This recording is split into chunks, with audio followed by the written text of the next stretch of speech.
Beberapa waktu lalu, Oppenheimer menjadi perbincangan saat film biopiknya ditayangkan di bioskop. Tidak hanya mengulas tentang sosoknya sebagai bapak bom atom, publik akhirnya ikut penasaran dengan cara kerja bom atom. Seperti yang kita ketahui, Oppenheimer adalah pembuat bom atom yang dijatuhkan di Hiroshima dan Nagasaki. Dampak pengeboman ini pun mengakhiri Perang Dunia II sehingga negara-negara jajahan Jepang bisa memerdekakan diri, termasuk Indonesia. Nah, yuk kita kulik mengapa kedua bom atom yang dinamai Fat Man dan Little Boy itu begitu dahsyat. Selain itu, mengapa dampaknya berbeda dengan di Chernobyl meski sama-sama menggunakan nuklir. Chernobyl tidak boleh dihuni manusia, padahal Nagasaki dan Hiroshima tetap menjadi kota yang hidup. Mari kita simak penjelasannya dalam video singkat kali ini.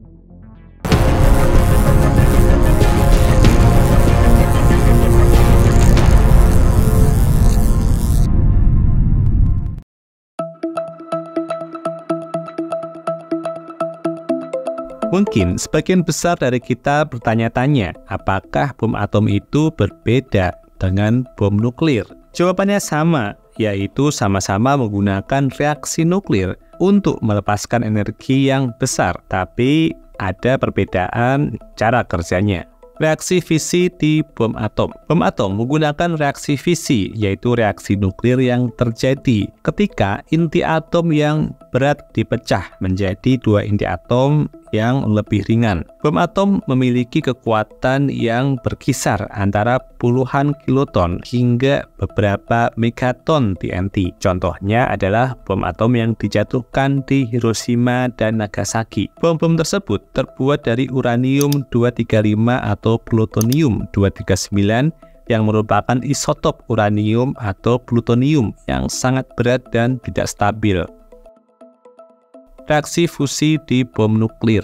Sedangkan bom nuklir menggunakan reaksi fusi, yakni reaksi nuklir yang terjadi ketika dua inti atom yang ringan bergabung menjadi satu inti atom yang lebih berat.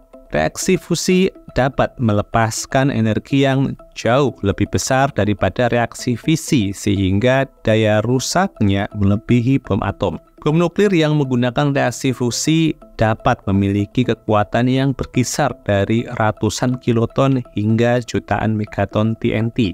Contohnya adalah bom nuklir buatan Uni Soviet bernama Tsar, bomba yang diledakkan pada tahun 1961. Pada percobaan tersebut menghasilkan daya ledak 50 megaton atau 3000 kali lebih dahsyat dibandingkan bom Little Boy yang dijatuhkan di Hiroshima. Sekarang kita akan membahas lebih detail mengenai bom atom ya.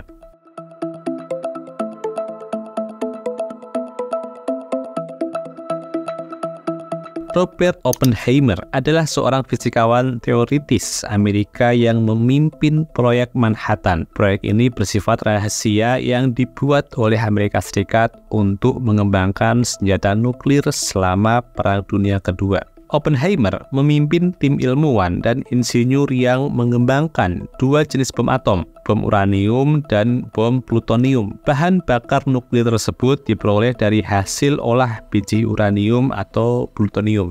Bom uranium bekerja dengan mengeksploitasi reaksi fisi uranium-235 yang merupakan isotop uranium yang sangat langka. Sedangkan bom plutonium bekerja dengan mengeksploitasi reaksi fisi plutonium-239 yang merupakan isotop plutonium yang dibuat secara buatan. Akhirnya, kedua jenis bom tersebut digunakan oleh Amerika Serikat untuk menyerang kota Hiroshima dan Nagasaki di Jepang pada tanggal 6 dan 9 Agustus 1945 dan saking dahsyatnya Jepang pun menyerah sehingga Perang Dunia Kedua berakhir.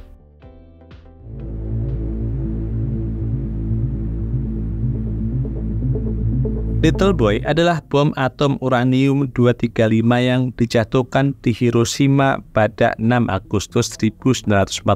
Kekuatannya sekitar 15 kiloton TNT. Little Boy bekerja dengan mengeksploitasi reaksi fisi uranium-235. Senyawa tersebut sangat langka dan hanya ada 0,7% dari semua uranium di alam. Uranium-235 itu sendiri bersifat dapat memecah diri menjadi dua inti yang lebih kecil. Proses pemecahan diri itulah yang melepaskan sejumlah besar energi. Little Boy terdiri dari dua bagian utama. Yang pertama yaitu bahan bakar nuklir. Bahan bakar nuklir Little Boy terdiri dari dua bola uranium-235 yang disatukan oleh sebuah batang plutonium-239. Yang kedua, bahan peledak konvensional.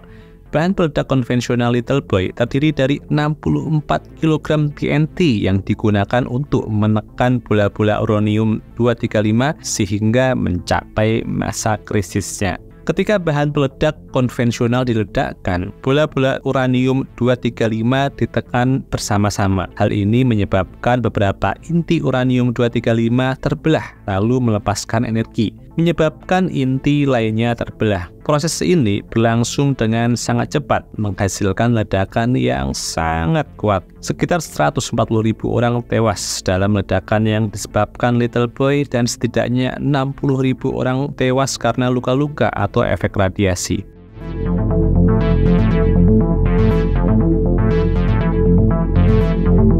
Bom Fatman adalah bom atom plutonium berkekuatan 21 kiloton TNT yang dijatuhkan di Nagasaki pada 9 Agustus 1945. Fatman bekerja dengan mengeksploitasi reaksi fisi plutonium-239. Plutonium-239 adalah isotop plutonium yang dibuat secara buatan. Sama seperti Little Boy, proses pemecahan diri isotop tersebutlah yang melepaskan sejumlah besar energi. Fatman terdiri dari dua bagian utama. Yang pertama, bahan bakar nuklir. Bahan bakar nuklir Fatman terdiri dari sebuah bola plutonium-239 yang dikelilingi oleh bahan peledak konvensional. Yang kedua, bahan peledak konvensional. Bahan peledak konvensional Fatman terdiri dari 60 kg TNT yang digunakan untuk menekan bola plutonium-239 sehingga mencapai masa krisisnya. Ketika bahan peledak konvensional diledakkan, bola plutonium-239 ditekan bersama-sama. Hal ini menyebabkan beberapa inti plutonium-239 terbelah, melepaskan sejumlah besar energi. Energi ini kemudian menyebabkan inti plutonium-239 lainnya terbelah dan seterusnya. Proses ini berlangsung dengan sangat cepat, menghasilkan ledakan yang sangat kuat. Ledakan Fatman menewaskan 80.000 orang dan 60.000 lainnya tewas karena luka atau efek radiasi.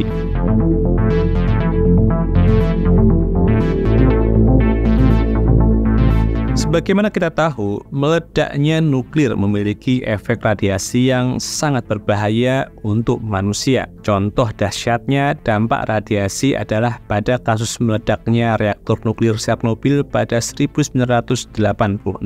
Tercatat 500 ton bahan radioaktif yang terlepas dari ledakan reaktor nuklir tersebut menyebar ke udara, tanah, dan air, sehingga sangat sulit untuk dibersihkan. Bahkan, ilmuwan memperkirakan kawasan 30 km dari reaktor Chernobyl baru bisa dihuni kembali oleh manusia 3.000 tahun kemudian. Tetapi, mengapa Hiroshima dan Nagasaki relatif langsung bisa dihuni manusia meski ada korban radiasi? Nah, berikut beberapa alasannya.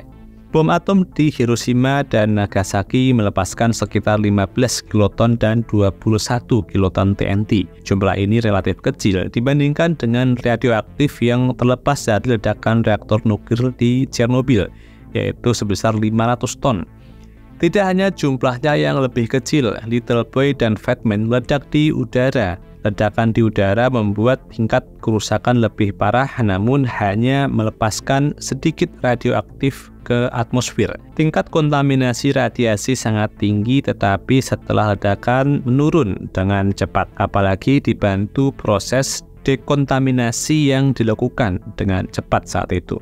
Sedangkan ledakan Chernobyl di tanah, sehingga bahan radioaktif menyebar lebih luas. Bahkan reaktor nomor 4 yang meledak tersebut harus diberi kubah pelindung. Kubahnya terbuat dari baja tahan karat sebesar 36.000 ton yang akan mencegah kebocoran radioaktif hingga 100 tahun ke depan. Little Boy dan Fat Man telah mengubah sejarah dunia karena menjadi bom atom pertama yang digunakan sebagai senjata perang. Dampaknya yang mengerikan akhirnya mendorong dunia internasional membuat regulasi yang mengatur penggunaan nuklir sejak tahun 1970. Regulasi bernama NPT itu melarang negara-negara yang tidak memiliki senjata nuklir untuk mengembangkan, memproduksi, atau memiliki senjata nuklir.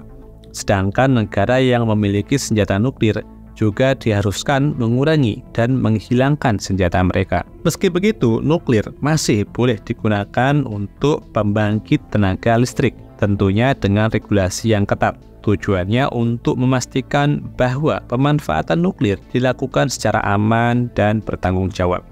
Oke, mungkin itu dapat saya share ke sahabat sekalian. Jika ada pertanyaan ataupun koreksi, silahkan tinggalkan pesan pada kolom komentar. Terima kasih sudah menonton, sampai bertemu di video berikutnya.